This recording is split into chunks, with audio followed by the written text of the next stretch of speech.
अस्सलाम वालेकुम। Joint session के साथ मैं हूं सैयद आयशा नाज और प्रोग्राम के इब्तिदा में ही मेहमानों का तारुफ कराए देते हैं। मेरे साथ सीनियर तजियाकार स्टूडियोज़ में मौजूद हैं जनाब अदनान आदिल साहब। Sir welcome to the show. General retired Ghulam Mustafa साहब भी आज हमारे पैनल का हिस्सा होंगे और इस्लामाबाद स्टूडियो से हमारे शो को रौनक बख्श रहे हैं जनाब मुर्तज़ा सोलंकी साहब और उनके हमरा मौजूद हैं ताना मुबशर साहब भी।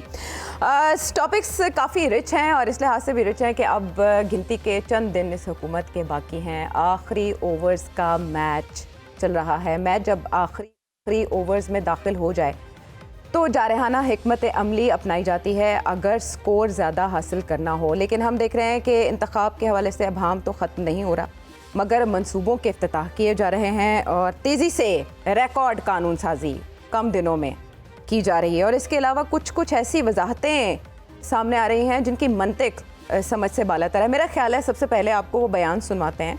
सभी हैरत से मुब्तला हैं। शहबाज शरीफ साहब क्या फरमा रहे हैं?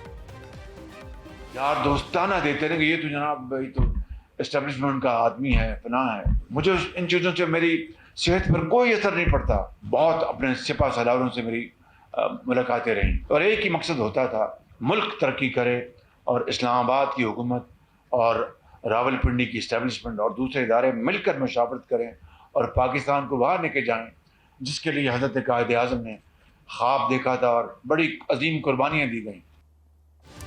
अच्छा, यार दोस्ताना देते हैं शहबाज शरीफ साहब। वज़ीर आज़म पाकिस्तान ये फरमा रहे हैं। अब यार दोस्त हैं कौन ये तो अपनी जगह पर अहम है जानना, लेकिन जनरल साहब मैं आपकी तरफ इसलिए आऊँगी क्योंकि वो कहा जाता है कि गुंगे दी अनमजा गुंगे दी माँ जान दी है। मेरा ख्याल है आप ज़्यादा बेहतर तबसरा कर सकेंगे कि शहबाज शरीफ साहब को अचानक ये ख्याल क्यों आया कि उन्हें पिंडी बॉय होने का ताना दिया जाता है?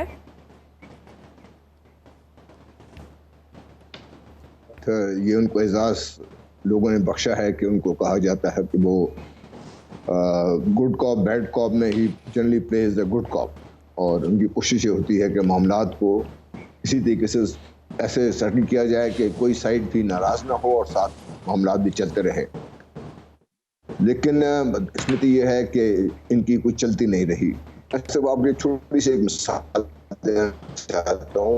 याद हो 90 शुरू में जब ये डाकुओं के खिलाफ था, उस वक्त प्रेसिडेंट इसाक सदर थे, 58 टू बी इन पोजीशन थी और मियां नवाज शरीफ साहब वज़ीर आज़म थे। मियां साहब ने बड़ी कोशिश की, जनाब नवाज मरहूम इस बात पे तैयार नहीं थे कि फौज को इसमें डाला जाए। उनका ये रेंजर्स इस्तेमाल करें, पुलिस इस्तेमाल करें। बहरहाल वो उनकी थी कोशिश और वो गए सदर के पास।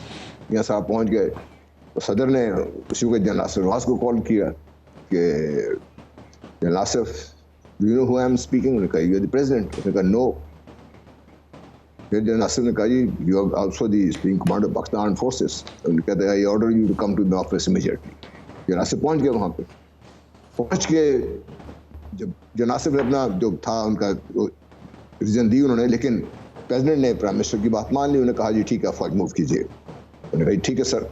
साथ उन्होंने कहा कि इसका हमें कोई लीगल कवर आप दे दें ताकि फौज अगर जाएगी तो ये खुदा न खास्ता कोई इलीगली या कोई ऐसी कॉन्स्टिट्यूशन के खिलाफ बात ना हो जाए। तो प्राइम मिनिस्टर ने कहा जी आप बस पहुंचिए वापस तो लीगल कवर आपको मिल जाएगा। तो फौज का तरीक़ाकार आते ही चीफ आर्मी स्टाफ ने अपनी फौज को हुक्म दे दिया, फौज मूवमेंट शुरू हो गई। उनका ख्याल ये था कि आज शाम तक नहीं तो अगले दिन मिल जाएगा उनको जो भी लीगल कवर चाहिए था।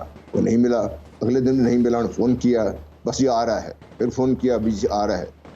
यहाँ तक कि खुद उन्होंने अपने जैक डिपार्टमेंट से बनवा के भेजा कि इसको साइन करके भेज दें ताकि हम शुरू तो करें। हाँ। नहीं हुआ।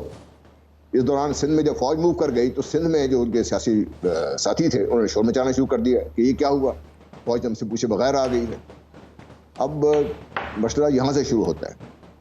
तो मियाँ साहब ने जब ये देखा कि सियासी तौर पर इतनी कबूलियत नहीं है उनके फैसले की, तो उन्होंने उस वक्त के जो वज़ीर दाखिल थे जो निसार उनको कहा, तो निसार ने अगले दिन बयान दाग दिया कि देखिए जी फौज से पूछे बगैर चली गई है, हमने तो इसको कहा ही नहीं था। कहने का मेरा मतलब ये है कि बिगाड़ने में इनका अपना हमेशा से बड़ा मेजर रोल रहा है और जिस तरीके से जनरल जहांगीर करामा के साथ बिगाड़ी गई उसकी मिसाल अपनी है। उन्होंने एक राय दी थी, आपको राय पसंद नहीं तो छोड़ दीजिए उसको।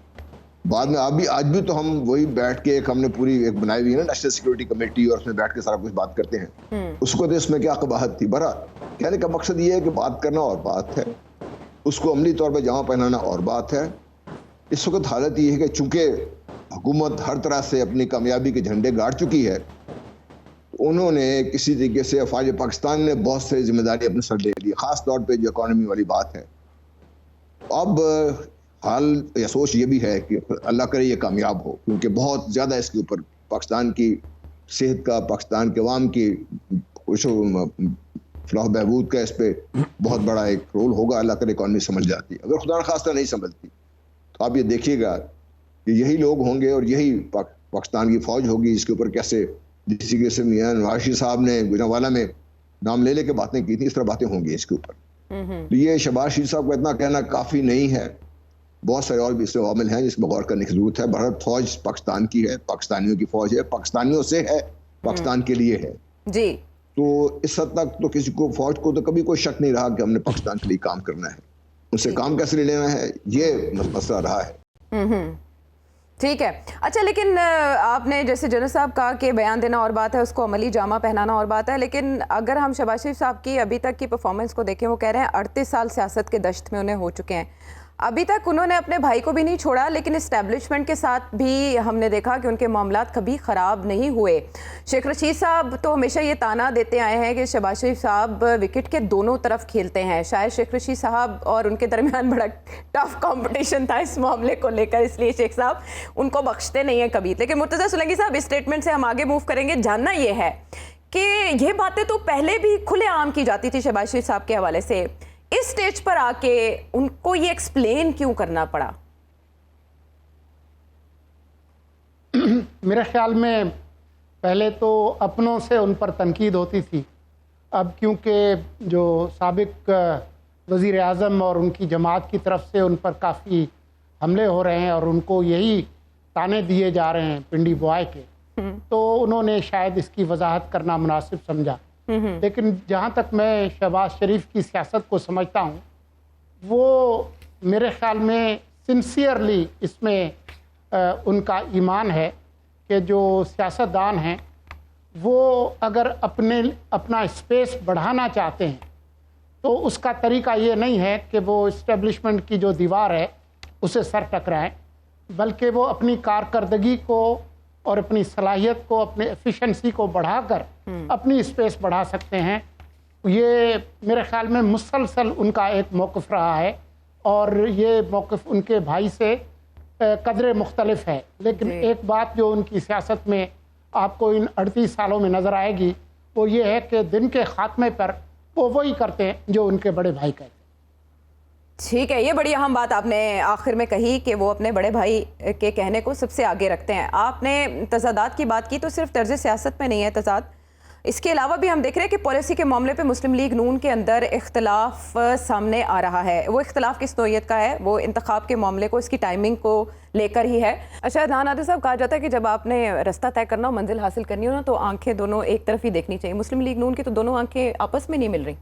हाँ, मेरा ख्याल है कि नवाज शरीफ कैंप जो है वो ये चाहता है कि इल्तवा ना हो, कहीं ऐसा ना हो गेम उनके हाथ से निकल जाए और इल्तवा लंबा हो जाए, क्योंकि हम सुन रहे हैं कि ऐसी भी कोई क्या सराइयाँ हैं कि ये जो सेटअप है अगला वो शायद 2 साल चले और इकॉनमी को 2 साल? हाँ, और ये आप पहले शख्स हैं, पहले तज्जियाकार हैं ज्वाइंट सेशन में जिन्होंने 2 साल तक बात बढ़ा दी। हम राना साहब पे तपरे थे कि आप 6 माह 1 साल कैसे कह सकते हैं। आज आदिल साहब ने नहले पे दहला किया, आप 2 साल फिक्स की जाए और बड़ा कोई 10 साल प्लान बना हुआ है। हफीज़ शेख साहब इस्लामाबाद में डट के बैठे हुए हैं, वो कह रहे हैं कि अगर मैं आऊँगा तो फिर लंबे अरसे के लिए आऊँगा, ऐसे मैं 2-3 महीने के लिए चीज़ें संभालने के लिए तैयार नहीं हूँ। इस किस्म की क़यासाराइयाँ कैपिटल में हो रही हैं।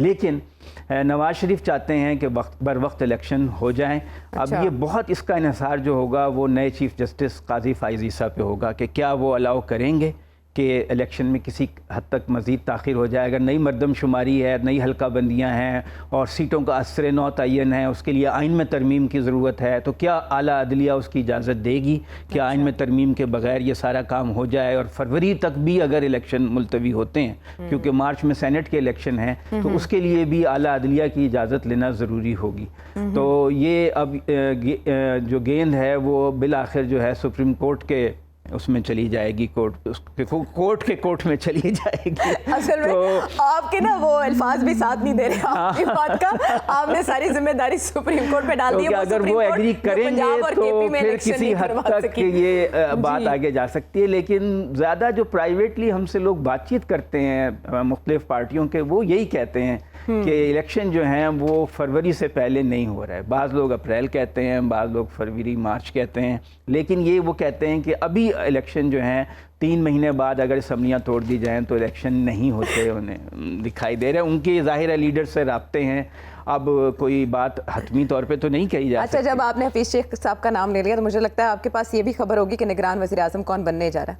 देखें, बहुत ज़्यादा जो इस वक्त ज़ोर शोर से बात की जा रही है कि रियासती इदारे ये चाहते हैं कि हफीज़ शेख जैसा कोई इकोनॉमिस्ट मामलात को संभाल ले, या कोई न्यूट्रल आदमी जैसे मियां मोहम्मद सुमरो हैं।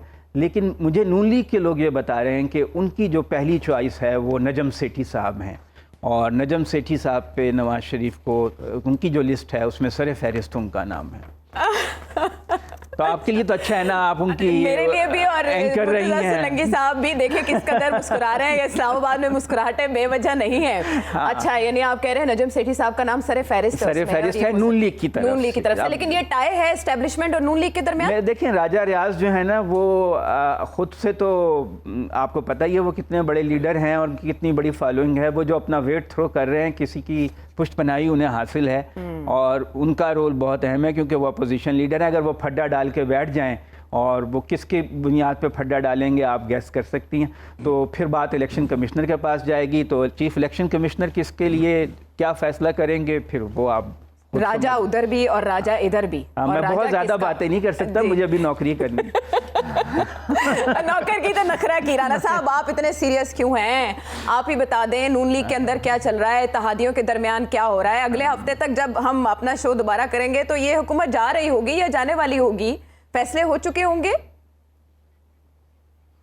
फैसले आयशा कई मरतबा बताया मैंने, फैसला हो चुका है। राना साहब देखें, अदनान आदिल साहब आए, उन्होंने नाम भी ले लिए, उन्होंने मुद्दत भी बता दी, प्लान भी शेयर कर लिया। आपने हमें सिर्फ ये बताया कि फैसले हुए हैं, आपने ये नहीं बताया फैसले क्या हुए हैं। नहीं, मैं तो देखें, मैं जो बात कर रहे हैं, हफीज शेख साहब की बात हम पहले भी कर चुके, मियां मोहम्मद सुमरो साहब का नाम मैं पहले भी ले चुका। अब मैं एक नया नाम ले देता हूँ आपको, शायद बरकी साहब का नाम ले देता हूँ आपको मैं, ठीक है।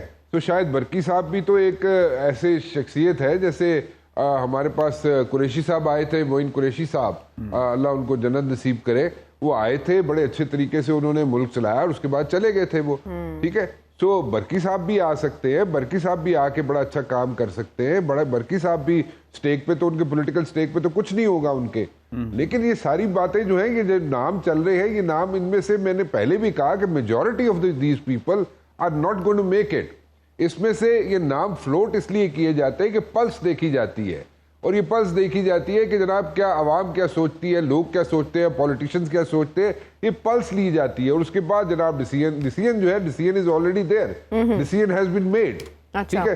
So there are no ifs and buts about it. बस राणा साहब, पल्स चलती रहनी चाहिए, देखा जाता है कि पल्स चल रही है, चलती रहनी चाहिए। हाँ, बिल्कुल सही कहा आपने, पल्स चलती रहनी चाहिए।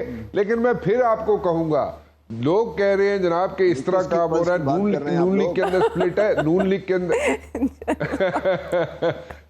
के अंदर स्प्लिट जो है, यस, नून लीग के अंदर बहुत वाज़ेह स्प्लिट है, इसमें कोई शक नहीं है। But then again the point is, जो मैं बार बार कह चुका हूं, फिर रिपीट करता हूं आज, कि जब भी मरकजी हुकूमत बनाने का वक्त आएगा, the buck will stop with Asif Zardari, ये याद रखिएगा आप। आसिफ जरदारी साहब जो है, वो जब जो चाहेंगे, जिस तरीके से चाहेंगे, he is very good at these things. उनको पता है कि अपने इत्तेहादी कैसे साथ मिलाने हैं, किस तरीके से मिलानी है, कैसे एडजस्ट करना है उन लोगों को। So he is good at it.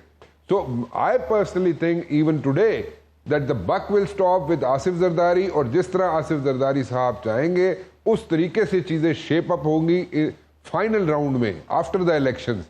अगर इलेक्शन जो है आज 6 महीने साल बाद भी हो, जिस पे आप मुझे हंसती हैं मेरे पे आप, लेकिन फिर भी अगर 6 महीने साल बाद भी हो, तब भी Asif Zardari is going to play the final shot. अच्छा, वैसे ये थोड़ी कॉन्ट्रडिक्शन यहाँ पर इसलिए आती है कि आप भी इससे पहले हल्का फुल्का कह चुके हैं, इमरान शफकत साहब भी शो में कह चुके हैं कि प्रिवेल जो है वो नवाज शरीफ साहब की राय अभी तक कर रही है फैसलों में। आसिफ अली जरदारी साहब और मौलाना फजलुर रहमान इन अ वे हमें इररेलेवेंट दिखाई दे रहे हैं, कुछ अरसे से खामोशी है। इवन कि नवाज शरीफ साहब का एक ट्वीट भी तलाल चौधरी साहब के मामले पे कल आया सामने, बट जरदारी साहब इज नोवेयर इन स्टेटमेंट्स, वो नहीं बता रहे हैं कि डायरेक्शन क्या है, और वो कल शायद वापस भी आ रहे हैं वहाँ फैसले वगैरह करने के बाद। तो आपको लगता है कि वापसी भी पता चलेगा कि प्लान क्या है? आसिफ जरदारी साहब की खामोशी जो है ना, ये भी बहुत बड़ा तूफान है, इस पे भी ज़रा थोड़ा सा एहतियात करें, क्योंकि वो ज़्यादा अरसा खामोश नहीं रहते, और ज़्यादा खामोशी अगर इख्तियार की हुई है उन्होंने तो उसका भी कोई ना कोई रीज़न होगा। मतलब वो ही नोज़ कि कब उन्होंने कार्ड्स अपने शो करने हैं, कब नहीं करने। और इस वक्त तो आप हर रोज़ाना हमें एक नया नाम मिलता है। आज मैंने आपके सामने शाहिद बरकी साहब का नाम रख दिया, जो कि बड़े अच्छे इंसान हैं, बड़े अच्छे आई वुड से कि उनकी knowledge, he uses his grey, उनको पता है कि what he is talking about and what he is gonna do. He is in states right now probably, और वो अमेरिका में इस वक्त हैं, और वो बड़े अच्छे तरीके से। और मोइन कुरैशी साहब का मैंने आपको एग्जांपल भी दे दिया कि उसी तरीके से शायद may be it's like may be in courts, may be उसी तरह आपके पास बरकी साहब आ जाए कल। इसका मतलब टेक्नोक्रेट यानी प्रिवेल एस्टेब्लिशमेंट की राय करेगी, एस्टेब्लिशमेंट जो चाह रही है सूट करेगा ना आयशा, देखें सूट करेगा ना। देखें आप किसी भी पॉलिटिकल शख्सियत को अगर आप लेके आते हैं ना as a caretaker prime minister, तो जो भी इलेक्शंस होते हैं 6 महीने साल बाद, तो वो आपके उस पर क्वेश्चन मार्क उठना शुरू हो जाएगा कि जनाब ये पीपल्स पार्टी का था, ये नून लीग का था, ये फलां पार्टी का था, ये JUI का था, इसलिए जनाब वो ज्यादा सीटें लेगी या उन्होंने ज्यादा सीटें लेंगे, वो उस पर क्वेश्चन मार्क उठ जाएगा। सो इसलिए why not to bring a person who is like neutral, who has got nothing on stake and he is not a political guy. Let's go for that person. Why not? What's wrong with it? Caretaker setup है ना, continuity रखनी है। जो मौजूदा हुक्मरान continuity जिन्होंने जो agreements जो किए हैं, लाइक UAE से कतर ने आना है और यहाँ पे इन्वेस्टमेंट आनी है, वो continuity यहाँ पे जारी रहे, और वो टाइम वेस्ट ना हो। यहाँ पे जो 60 दिन या 90 दिन का टाइम या 6 महीने साल का टाइम जो वेस्ट ना हो, और यहाँ पे इन्वेस्टमेंट आती रहे, पोर इन करती रहे। ठीक है। तो सोलंकी साहब, आने वाले 3-4 दिन आप समझ रहे हैं कि डिसाइसिव होंगे कि नून लीग के अंदर क्या चल रहा है और आसिफ अली जरदारी साहब क्या करने जा रहे हैं, और एस्टैब्लिशमेंट की जो से है वो कहां तक चलती है? नून लीग में ये जो भांत भांत की आवाज़ें हैं ये आती रहेंगी, लेकिन मेरी जो मालूमात है उसके मुताबिक जो निगरान वज़ीर आज़म का मामला है उस पर लंदन वाली सरकार और इस्लामाबाद के करीब एक शहर है जिसका नाम मैं अक्सर भूल जाता हूं, वो एक ही सफ़े पर है। अच्छा, आप कह रहे हैं अभी तक एक सफ़ा इंटैक्ट है। वैसे इतलात तो उसके बरक्स हैं, लेकिन आपके पास ये इतलात है, तो आप अदनान आदिल साहब की राय के थोड़े करीब आ रहे हैं सोलंकी साहब? मेरे ख्याल में मेरी समझ ये है कि जरदारी साहब को ये बात पसंद नहीं आएगी, लेकिन उनके पास और कोई चारा नहीं होगा कि जो फैसला अभी होने वाला है उसको तस्लीम कर ले। तो हम आपकी मुस्कुराहट को फिर आगे कुछ दिनों और भी ऐसे ही समझें, ये चलती रहेगी? 3-4 दिन के अंदर ये फैसला हो जाएगा, ऐलान हो जाएगा निगरान वज़ीर आज़म का। और ये अहम नहीं है, निगरान वज़ीर आज़म ने इलेक्शन नहीं कराने। आपको एक ऐसा वज़ीर ख़जाना ज़रूर चाहिए होगा कि जो मुआहदा हुआ है IMF के साथ, स्टैंड बाय एग्रीमेंट, उसको इम्प्लीमेंट करे, क्योंकि बीच में रिव्यूज़ आने हैं, तो उसके अंदर कोई किसी किस्म का अदम इस्तेहकाम, कोई ऐसी चीज़ नहीं होनी चाहिए कि जिसमें ये प्रोसेस जो है वो डिस्टेबलाइज हो। ठीक है, आपने तो सारी इक्वेशन ही नवंबर सेट में कर कराते दी हैं या फरवरी में? सोलंकी साहब, आपने बड़ी नवंबर में कराते हैं या फरवरी में कराते हैं? आपने तो मामला ही हल कर दिया, मुश्किल ही हल कर इलेक्शन दी। तो इलेक्शन कमीशन ने कराने हैं। बिल्कुल ठीक है, सारा मामला जो है वो इलेक्शन कमीशन ने कराने हैं, और जो इदारे उनको असिस्ट कर रहे हैं उन्होंने इसको यकीनी बनाना है। बिल्कुल ठीक है। बाकी तो ये सीट गर्म रखेंगे वजीर आजम और उनकी काबिने। एक कठपुतली निगरान वजीर आजम होगा। हाँ, यहाँ पे अकलियत पर मबनी बातें हो रही है, सादा सा फार्मूला है जिसको सिर्फ मीडिया ने ही शायद पेचीदा बना रखा है। वजीर आजम, निगरान वजीर वज़ीर-ए-आज़म जो है वो सिर्फ कुर्सी गर्म रखेगा, और ये जो माशी मामलात है उनको हल करने के लिए एक अच्छा वज़ीर ख़जाना आपको चाहिए, तो शायद बरकी साहब शायद उस सीट के लिए मौजूद या कोई और इस नशिस्त पर आ जाए। तो इलेक्शन कमीशन ने कराने हैं। अब ये सारी बातें यहाँ तय हो गई, बाकी मामला तय करेंगे एक ब्रेक के बाद।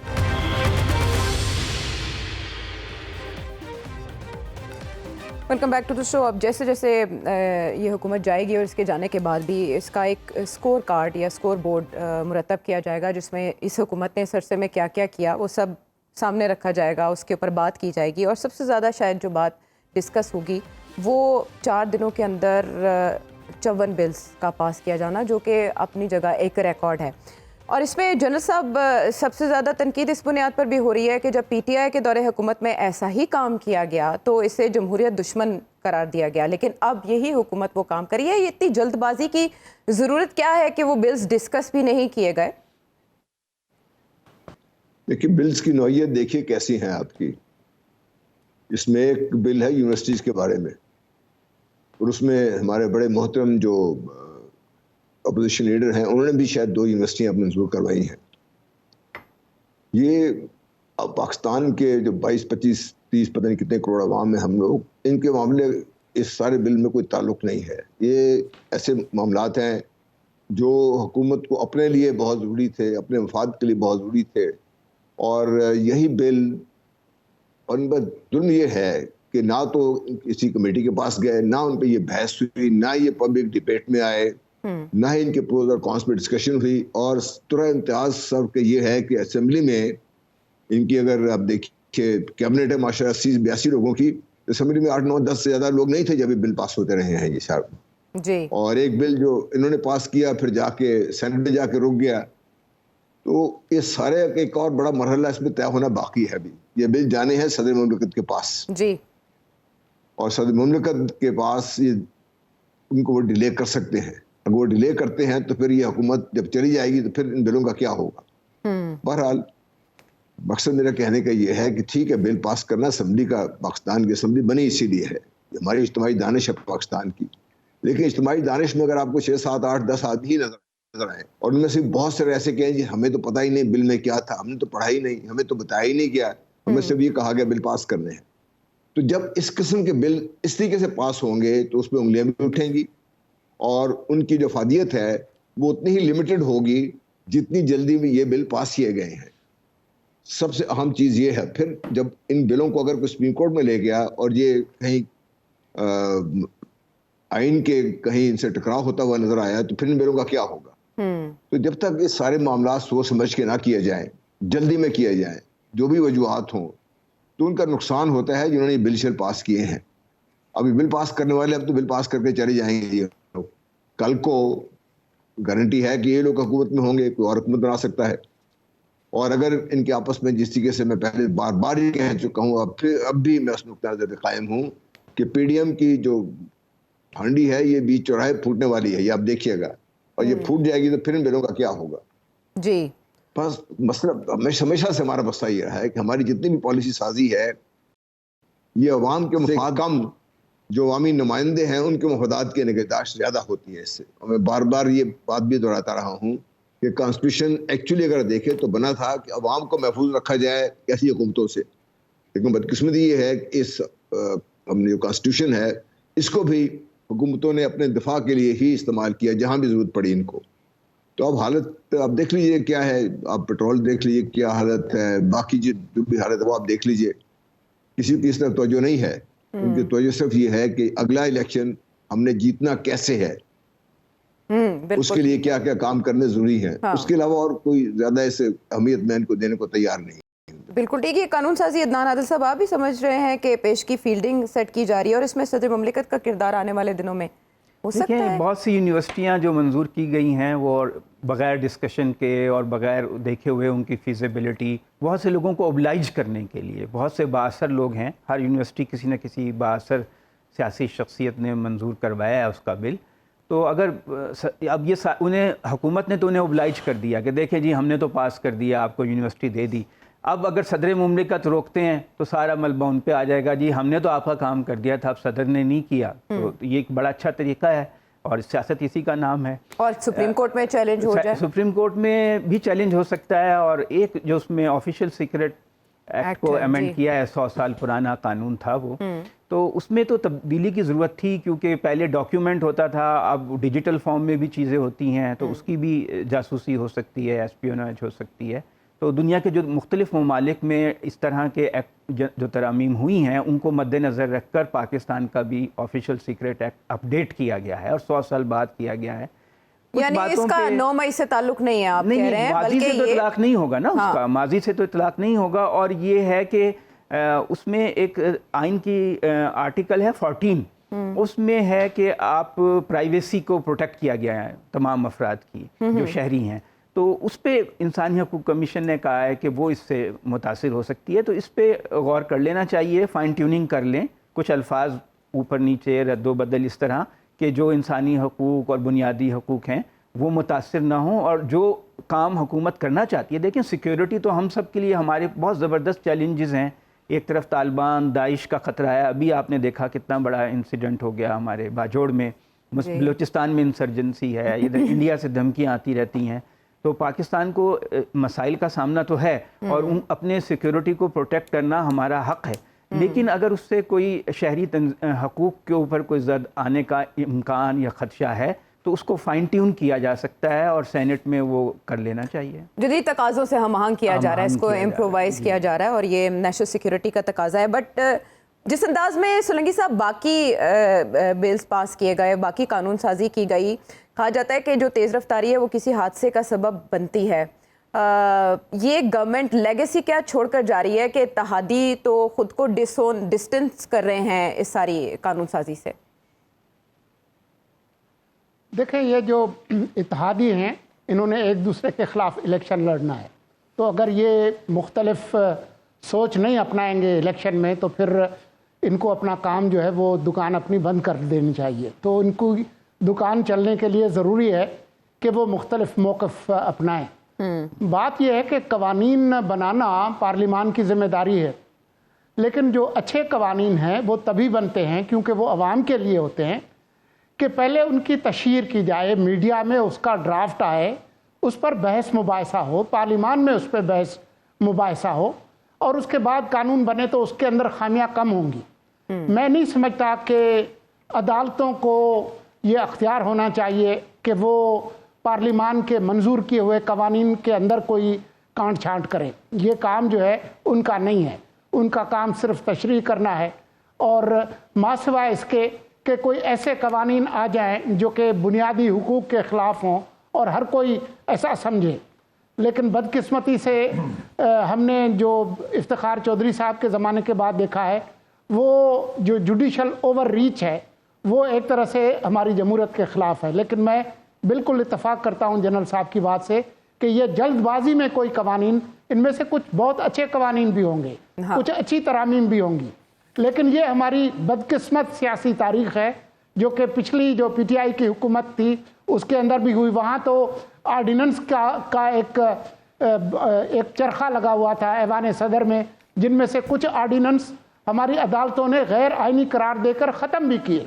तो ये जो तरीका है ये ठीक नहीं है और सदर साहब जो है वो वाकई अगर वो बैठ जाए 10 दिन तो कौमी असम्बली ख़त्म हो जाएगी, तो उसके बाद तो फिर आपको इंतज़ार करना पड़ेगा अगली असम्बली के मुंतखब होने का। तो ये मसाइल हैं, इनमें से कुछ अच्छे कवानीन भी हो सकते हैं, लेकिन ये ज़रूरी है कि आप उन कवानीन को जिनको मंजूर करना चाहते हैं पहले उनका जो मुजवज़ा जो ड्राफ्ट है वो मीडिया में डिस्कस हो, हर एक को पता हो कि हमारे लिए कौन से कवानीन बनाए जाते हैं, ताकि लोगों की इनपुट हो इसके अंदर, पार्लिमान के अंदर उन पर बहस हो, फिर उसके बाद भी आपको बुरे कवानीन फिर भी बन सकते हैं और फिर उनको आगे जाकर तब्दील किया जा सकता है। यानी सही काम भी अगर किया जा रहा है तो वो गलत तरीके से किया जा रहा है, जिसकी वजह से वो मुतनाज़ हो जाता है और तनाज़ात की भरमार है। मज़ीद बात करेंगे इस पर ब्रेक के बाद। Welcome back to the show. अच्छा राना साहब, जो अलकादर ट्रस्ट स्कैंडल है, 190 मिलियन पाउंड केस है, उसमें ये तनकीद की जाती है कि कैबिनेट को इन अ वे बाईपास किया गया था। बंद लिफाफे में एक चीज़ सामने आई और उसको जिस तरह से कैबिनेट ने मंजूर किया, क्या अब इस लेजिस्लेशन की सूरत में पार्लियामेंट बाईपास नहीं हो रही कि पता ही नहीं है इत्तेहादियों को भी कि क्या बिल्स आ रहे हैं? वैसे आपको मजे की एक बात बताऊं, इस्लामाबाद का एक सिनेरियो थोड़ा छोटा सा वेरी क्विकली आपको पेंट कर देता हूं मैं। ब्यूरोक्रेसी में जो करता धरता लोग हैं ना इस वक्त ब्यूरोक्रेसी में, लाइक सेक्रेटरीज या जिनके पास कोई पावर्स हैं जो कुछ कर सकते हैं, उनमें से majority of the bureaucracy is out. Out से मुराद ये कि they have left the country, कोई चला गया ईरान चला गया है, अच्छा, कोई किसी और जगह चला गया है, कोई किसी और जगह चला गया। वो आराम से उन्होंने कहा जी सानू हम वी आर ऑन वेकेशंस, कि हमने वहां पे जाना था, जियारतों पे जाना था, इधर जाना था, उधर जाना था। तो उनमें से मेजॉरिटी लोग जो है चले गए। उसके रीजंस हैं, उसके मल्टीपल रीजंस हैं वैसे, लेकिन एक रीजन उनका ये है कि बकौल उनके कि मौजूदा जो लोग बैठे हुए हैं हुकूमत के अंदर, वो हमसे कुछ ऐसे काम करवाना चाहते हैं जो बाद में हमारे गले पड़ जाएंगे। ठीक है, तो उन्होंने कहा might as well like stay away from all these things, कि जाते जाते हमसे कोई ऐसा ना काम करवा जाए कि हमारे लिए मुसीबत बनी रहे और हम नैब की इंक्वायरियां भुगतते रहें। तो इस वक्त तो सिचुएशन ये है। तो आगे अगर चला जाए, आगे अगर देखा जाए, तो आई personally think it's a situation, और जो मैं बार बार फिर रिपीट करूंगा कि जो अगर इलेक्शंस हो जाते हैं 90 दिन में, वैसे तो यहाँ पे वजीर आजम साहब भी कह रहे हैं कि जनाब हम वापस आ जाएंगे, मुराद अली शाह साहब भी कह रहे हैं हम 3 महीने की छुट्टी पे जा रहे हैं एंड ऑल दो स्टफ। लेकिन आई पर्सनली थिंक छुट्टी लंबी भी हो सकती है, एक्सटेंड भी करवानी पड़ सकती है और एक्सटेंशन हो सकती है छुट्टी की। लेकिन फिर वहीं पे बात आएगी कि जाके बेचेंगे क्या, कॉन्स्टिट्यूंसीज में जाएंगे, हलकों में जाएंगे, तो वहां पे लोगों को क्या बताएंगे। Obviously you have to sell the dreams, ठीक है, to the masses, to the people, कि जनाब ये इलेक्शन में हम लोग आपको देंगे, इस तरह की चीजें हम आएंगे तो हम आपके लिए ये करेंगे। वो क्या चीजें होंगी वो मुझे नहीं समझ आती। आप क्या देंगे, what dreams are you going to sell to the people, वो क्या बेचेंगे आप उनको, जाके क्या बताएंगे। यहाँ पे तो इश्यूज डिफरेंट है ना। यहाँ पे कोई नाराज हो जाए, यहाँ पे मौलाना साहब नाराज हो जाए, डीजल की कीमत बढ़ जाती है, कुछ और मसला हो जाए, कुछ और मसला बन जाता है। सो इधर यहाँ पे इश्यूज डिफरेंट है। मासेस का nobody is like interested in the masses. हाँ ठीक है, एक बात बहुत अच्छी हुई है जो मैं बार बार रिपीट करता हूँ कि पिंडी वालों ने पूरा 1 साल लगा के पूरे जनाब यहाँ पे डिलिब्रेशन करके मिल के लोगों से मिल के, इंटरनेशनल टाइकून, बिजनेस टाइकून से मिल के, पाकिस्तान के टाइकून से मिल के, उन्होंने एक ऐसी चीज़ शेप अप की है 2035 की कि आप इन्वेस्टमेंट जो है that can come into Pakistan, and वो उस पर एक अमल दरामद मैं बार बार कहता हूँ कि ट्रू स्पिरिट हो गया तो sky is the limit for Pakistan. But we are keeping our fingers crossed on this one, let's see what's going to happen. But when it comes to elections, it's going to be very tricky. It's going to be very, very tricky situation in the days to come. और इन days to come तो election की तारीख भी अभी tricky ही समझी जाए, या आप समझते हैं कि निगरान सेटअप के ऐलान के साथ ही मामला चेंज भी हो सकते हैं, गेम बदल भी सकती है? तलाल चौधरी साहब कह रहे हैं जिस दिन नवाज शरीफ साहब जहाज पे बैठ जाए समझे इलेक्शन होने वाले हैं, तो इट इज कनेक्ट, उनका रिटर्न जो है वो इलेक्शंस के साथ कनेक्टेड है। देखिए 14 अगस्त से पहले तो वो कह रहे हैं कि उनके अपने लोग कह रहे हैं कि 14 अगस्त से पहले मियां मोहम्मद नवाज शरीफ साहब पाकिस्तान में आ जाएंगे। तो अगर उनके अपने लोग ये कैमरे पे नहीं कह रहे, ऑन रिकॉर्ड नहीं कह रहे, कानों में कह रहे हैं, ऐसा राना साहब आपके कान में कहा है किसी ने? नहीं, कान में किसी ने नहीं कहा है, ऑन रिकॉर्ड कहा है, मेरे शो में कहा है। अच्छा, लेकिन 14 से पहले आपको बनता दिखाई दे रहा है सिलसिला ऐसा? अभी तक तो आसार ऐसे दिखाई नहीं दे रहे। मरियम नवाज साहिबा समाजी तौर पर तो एक्टिव नजर आ रही हैं, सियासी तौर पर नहीं। उन्होंने तैयारियां करनी थी उनकी वापसी की। जी बिल्कुल ठीक कह रही हैं आप, बिल्कुल, you are absolutely very nicely done, बहुत अच्छी बात की आपने। लेकिन बात यह है कि वो सिनेरियो, वो माहौल बनता हुआ नजर नहीं आ रहा। देखिए ना, बिल्कुल ठीक आपकी ऑब्जर्वेशन है, वो माहौल बनता हुआ नजर नहीं आ रहा। ठीक है ना, वो जो माहौल होता है ना, वो एज सच बनता हुआ नजर नहीं आ रहा कि मियाँ नवाज शरीफ आ जाएंगे जनाब, तो इतने जनाब 60 दिन 90 दिन इलेक्शन हो जाएंगे, मियाँ साहब अपनी चीज़ें जो टेक केयर करनी है 15 दिन 20 दिन महीने में कर लेंगे, जो लीगल साइड्स हैं उनको अगर टेक केयर कर लेंगे तो then like 2 months will be good to go for like elections, campaigns and all those stuff. वो कोई ऐसा अभी तक वो उस मोड में अवाम जाते हुए या कोई मीडिया जाता हुआ या for that matter Noon league जाती हुई भी इस वक्त नजर नहीं आती। लेकिन हाँ ये ज़रूर हो सकता है कि अभी कुछ अरसे के बाद, यानी कि अगले वीक में जब हम लोग बैठेंगे इंशाल्लाह, तो अगले वीक में हमारे पास प्राइम मिनिस्टर का नाम भी होगा। अगले वीक में असेंबलीज नहीं होंगी तो उसमें हमें यह भी पता चलेगा जनाब के परवेज़ खटक साहब के पास कितने लोग गए। अगले वीक में हमें यह भी पता चलेगा जनाब जब असेंबलीज नहीं होंगी तो जनाब जहांगीर तरीन साहब और अलीम खान साहब की पार्टी में कितने लोग गए। तो उसमें चीजें डेवलप होंगी। ठीक है, आप कह रहे हैं अगले हफ्ते हलचल होगी। ठीक है, लेकिन जी अगले हफ्ते तुम तैयार होके आना है जो जी बिल्कुल, हम तैयारी के लिए कुछ कोशिशें करने जा रहे हैं, देखते हैं। लेकिन राना साहब की बात बड़ी सिग्निफिकेंट है कि इलेक्शंस का माहौल दिखाई नहीं दे रहा, तो क्या अगले हफ्ते जब ये सेटअप चेंज हो जाएगा, ट्रांजिशन हो जाएगी, तो फिर इलेक्शंस का माहौल बनेगा? इस पर सवालिया निशान बरकरार है। अगले प्रोग्राम तक के लिए अल्लाह ने के बाद।